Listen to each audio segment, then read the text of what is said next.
here is the well-known deficit and debt position of most Western countries. I joke to people that this has become such a part of financial lexicon. Even my own son, who cares about nothing other than Manchester United, can recite for you, country by country, what their budget deficits are. If you go back to the wonderful Maastricht criteria, which was supposed to govern how a country would enter EU, right now, Finland is the only country that should be in it. So, all these tough, hard guiding Germans need to think a little bit more carefully about some of this stuff, because they shouldn't really be in it either. Here's another sign of how much the world has changed, because it's not just about equities and growth. Most of the growth market economies could join EMU if they were daft enough to be located in Europe and wanted to. They're more Swiss than the Swiss, which is, when it comes to financial markets, it's why more and more investors around the world are thinking, actually, maybe my benchmark needs to change, maybe I need to be investing in fixed income markets of these countries, etc., etc. Here is probably the most important picture of the lot. Here's a picture of global shopping. Retail sales adjusted for inflation globally. The red line is the world, the blue line is the growth markets, and the yellow line is us. And it's the most important because it goes to the core of why most people of my generation don't get it.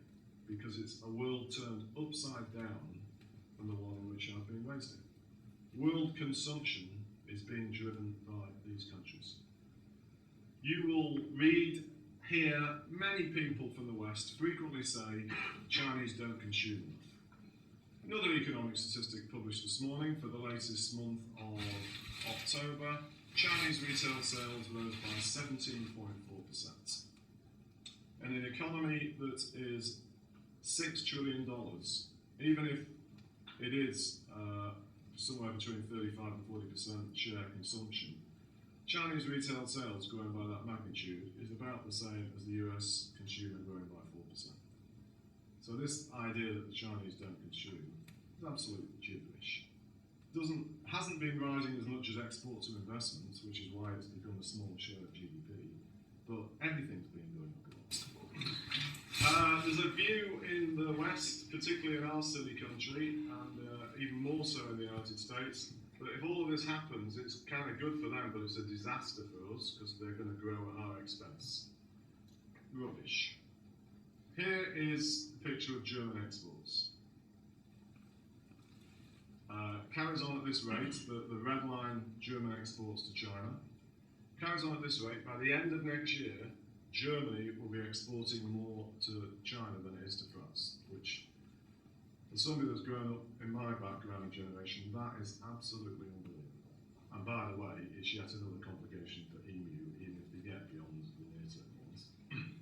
I actually increasingly believe that London should be thinking of itself as the capital of the BRIC world. The English language, the time zone, the fact that technology is all communicated in the English language, huge advantages for this city. Because you're in the same time zone more than any other developed, certainly in the US, with where all these guys are open wanting to do business.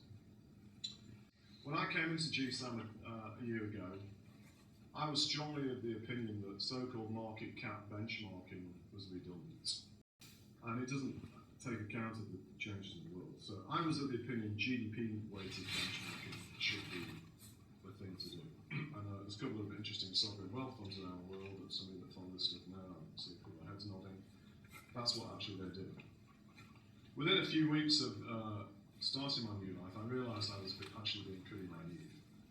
Because if you do GDP-weighted benchmarking, it doesn't take account of the exposure many companies in the West are taking on your behalf in their business of growing in the emerging world. So Nestle in Switzerland, for example, or many publicly quoted companies here. And so, together with some of our quant guys, no doubt some of them educated in the benefits of this wonderful establishment, we played around with some ideas and we came up with a thing, which is what you see in the third column where it says GSAM. So if you combine valuation using price to book and watching revenue growth of all publicly quoted companies, irrelevant of their geographic location, and then constrain them into a global portfolio with some kind of risk constraints, you end up with the holy grail of what I show here as GSAM. And very importantly, contrary to the mindset of most people's heads, taking it back to the conservative pension funds I mentioned earlier, and what this taken literally suggests, if you want to reduce your global exposure as an equity investor, you should actually add money to investing in these places, not reduce it. And this is something we published about 3 months ago now, and as you can imagine, it's leading to some very interesting dialogue with people all over the world. I'm going to finish with where I started because of its critical importance. The yellow line is a proprietary GDP indicator. We call it the Goldman Sachs China Activity Index, GSCA, that we first started calculating during the Asian crisis in 1997. And you can see the roller coaster ride that China's been on the past 4 years. Collapsed briefly post 08, not surprisingly, given that 12% of China's GDP were exports to the US.